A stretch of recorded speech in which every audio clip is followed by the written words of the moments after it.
বিয়ের পর আমরা মেয়েরা স্বামী সন্তানের পছন্দের খাবারের কথা ভাবতে ভাবতে আমরা নিজেদের পছন্দের কথাই ভুলে যাই। আজকে ছেলেটা বায়না ধরেছে বিরিয়ানি খাবে। ছেলেটাকে বিরিয়ানি খুবই পছন্দ করে, তাই ভাবলাম আজকে রান্না করেই দিই।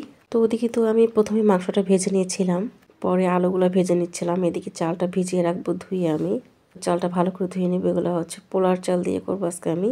তো পোলার চালটা ধুয়ে আমি ভিজিয়ে রাখবো। ভিজিয়ে রাখার পর আমি টুকটাক যা কাজ আছে সব সেরে ফেলবো এই ফাঁকে। এগুলো সারার পর আমি চলে যাবো রান্নাঘরে রান্না করতে। তো আমি ঘর থেকে আলুটার মাংসটা ভেজে নিয়েছিলাম। আসসালামু আলাইকুম এভরিওয়ান, আপনারা সবাই কেমন আছেন? আশা করি সকলেই ভালো আছেন। আর এরকম আস্ত থাকলে আলুটা দেখতে খুবই ভালো লাগে আমার কাছে। আর এই যে আমার মাংস ভাজা শেষ, এখন আলুটা ভেজে নিব। তারপর বাইরে চলে আসলাম রান্না করতে। ভাবলাম বিরিয়ানি মাটি চুলে রান্না করলে অনেক ভালো হবে, বাইরেই রান্না করব আমি। আর এত আগুন ছিল তাই প্রথমে পানিটা দিয়ে দিয়েছিলাম আমি। আর ভিডিও অন রেখে আমি ভিডিও করছিলাম, কিন্তু রেকর্ড দিতে একদমই মনে ছিল না, তাই মশলা কি কি দিলাম তাই দেখানো হয়নি। আর চেক করার পর দেখলাম যে রেকর্ড হয়নি। প্রথমেই তো আমি হলুদ, মরিচ, তারপর ধনিয়া, তারপর বিরিয়ানির মশলা দিয়ে দিয়েছিলাম আমি।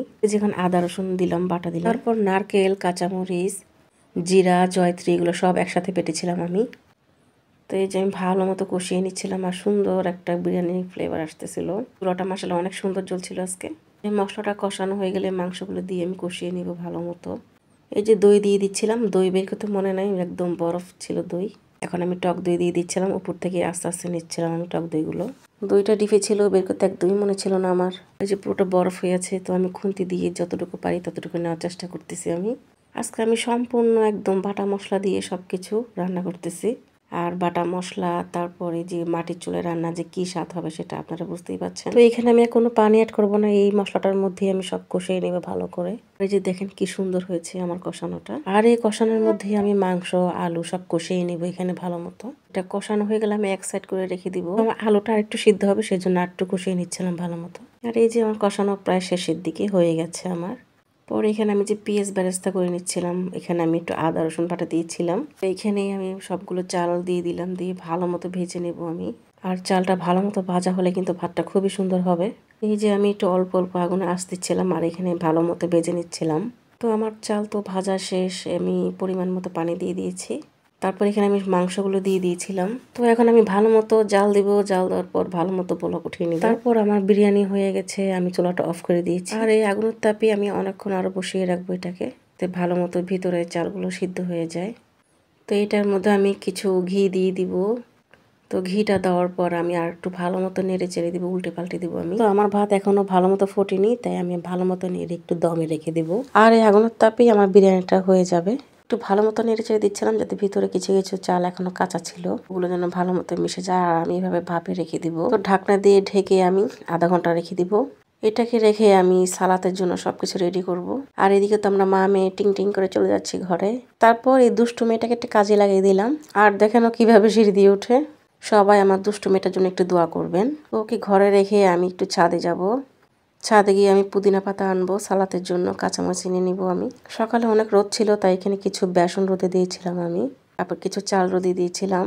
তো এখন আমি টিং টিং টিং টিং করে চলে যাচ্ছি ছাদে। তো পুদিনা পাতা নিয়ে নিব আমি। সব মরে গিয়েছিল, আবার নতুন করে হয়েছে আমার পুদিনা পাতাগুলো। সাথে ছিল একটা ড্রাগন গাছ হচ্ছিল আমাদের এখানে। তারপরে যে আরেকটাতে চলে আসলাম, এটাতে পুদিনা পাতা একটু বড় বড়, সেজন্য ভাবলাম এটার মধ্যেই নেই, এটা একটু বেশি হয়ে যাচ্ছে, সেজন্য একটু হালকা করে দিই পাতাগুলো নিয়ে আমি। আর এই যে গাছের ফুল পরে তো একদম অবস্থা খারাপ, পুরো ছাদের গাছের অবস্থা একদমই খারাপ। আর এই যে আমি এতটুকু নিয়েছি। পরে যে গাছ থেকে কিছু কাঁচামরিচ নিয়ে নিলাম, এগুলো আমি বাসায় গিয়ে সালাদ কুটে নিব আমি। তো ওরা নামাজ পড়ে আস্তে আস্তে আমি সবকিছু রেডি করে ফেলবো সালাদ। এইগুলো এখনো পিচ্ছি পিচ্ছি, এগুলো আরো বড় হবে, সেই জন্য এগুলো আর নিলাম না। তো এখন আমি ছাদ থেকে নেমে যাচ্ছি। আর সালাদের মধ্যে বেশি পুদিনা পাতা না হলে তো আমার একদমই ভালো লাগে না। পুদিনা পাতার ঘ্রাণটা আমার কাছে এত ভালো লাগে কি বলবো গাইস। তাই বেশি করে পুদিনা পাতা দিয়ে আমি সালাদটা বানাবো। তো সালাদ তো বানানো শেষ, এই যে সবকিছু কেটে রেডি করে নিয়েছি। আর খাওয়ার সময় তো আমার ছেলেটা একটা ভেজাল লাগাই দিল। ওর জন্য এখানে প্লেটে বাড়লাম, আর ওর বাবার জন্য ওই প্লেটে বাড়লাম। এখন ও এটা খাবে না, ওর বাবার প্লেটে খাবে ও। পরে ওর বাবা তো আর অন্য প্লেটে খাবে না, সেজন্য ছেলেকে বলছে তুমি খাও, খাওয়া দাওয়ার পর আমি ওই প্লেটে খাবো। আর আজকে বিরিয়ানিটা কেমন হয়েছে সেটা আমার ছেলে রিভিউ দিবে। আজকের মতো এখানেই বিদায় নেবো। এ পর্যন্ত সবাই ভালো থাকবেন, সুস্থ থাকবেন। আল্লাহ হাফেজ, আসসালামু আলাইকুম। সবাই ভালো থাকবেন, নিরাপদে থাকবেন। আর আমার ছেলেটা রিভিউ দিচ্ছে। কি খাচ্ছ? বিরিয়ানি। বিরিয়ানি খাচ্ছ?